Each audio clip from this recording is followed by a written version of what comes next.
किसानों को लेकर के आप लोगों ने जो प्रस्ताव रखे थे उन्होंने उसको नामंजूर कर दिया, उसके बाद वो दिल्ली की तरफ आने के लिए कह रहे हैं। सरकार का अब आगे का कदम क्या है इसको लेकर? सबसे पहले तो मैं किसान संगठनों के और ऐसे सभी के जो इस समय इससे जुड़े हुए हैं उनसे अपील करूंगा कि किसी भी ऐसे जिसको हमने संवाद से समाधान की तरफ ले जाना है उसमें शांति और वार्ता लगातार जारी रखते हुए हमें आगे बढ़ना चाहिए। देश के लोग भी शांति चाहते, हम सब शांति चाहते और सभी खुशहाली के लिए ये सुनिश्चित करना चाहते कि हम सब मिलकर के समाधान ढूंढे और ऐसे विषयों पर हम गंभीरता से विचार करें। सरकार के माध्यम से हमने कोशिश किया कि लगातार वार्ता को जारी रखते हुए हम आगे बढ़ाएं और कुछ प्रस्ताव पर बातचीत हुई और उसमें जो आज समाचार प्राप्त हुआ कि उस प्रस्ताव से वो सहमत नहीं है। पर ये बातचीत, ये वार्ता, ये संवाद हमारा जारी रहना चाहिए और शांतिपूर्ण ढंग से हमें इसका समाधान ढूंढना चाहिए। मैं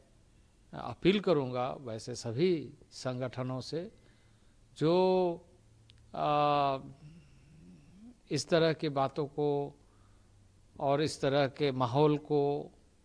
जिससे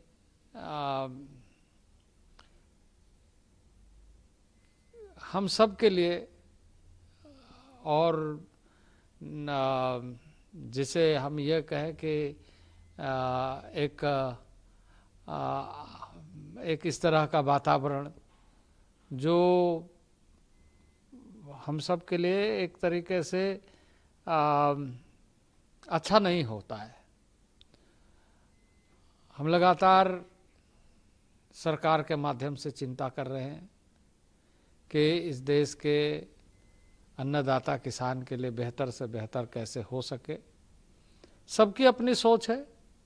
सबकी अपनी विषय है और उस विषय को रखने के लिए स्वतंत्र है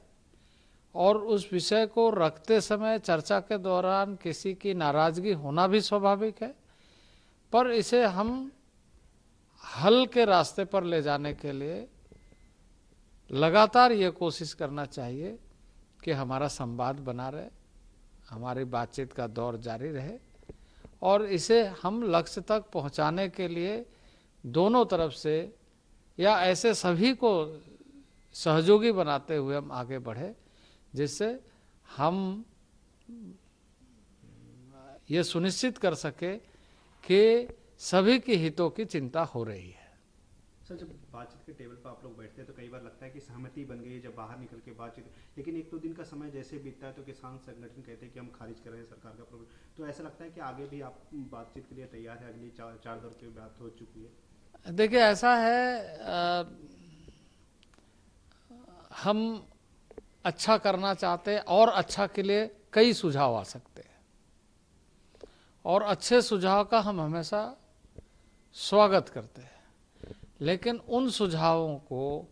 हम कैसे ये ध्यान में रखते हुए कि वो सुझाव सबके लिए हितकारी कैसे हो, इसके लिए रास्ता निकालने का एकमात्र जो सबसे बड़ी ताकत है लोकतंत्र में वो संवाद का।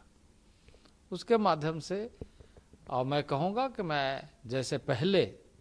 हमने बातचीत किया है, समाधान ना निकला हो, मैं मानता हूँ कि कुछ लोगों की इसमें सहमति नहीं है, नाराजगी है या कुछ भी हो, लेकिन हमें इसमें संयमता के साथ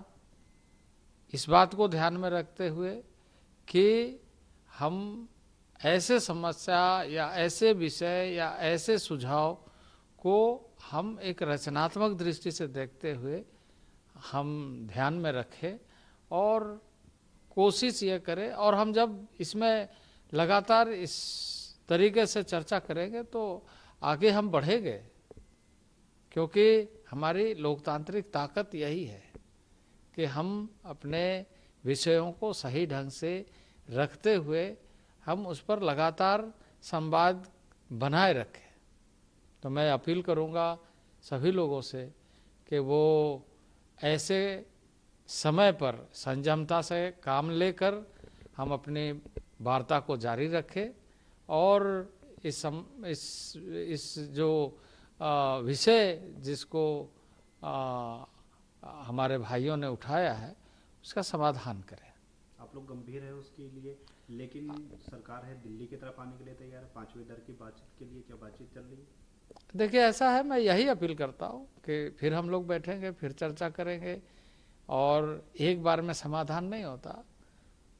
कई बार बैठना पड़ता है, कई बार बैठ करके हम चर्चा करने के लिए तैयार हैं।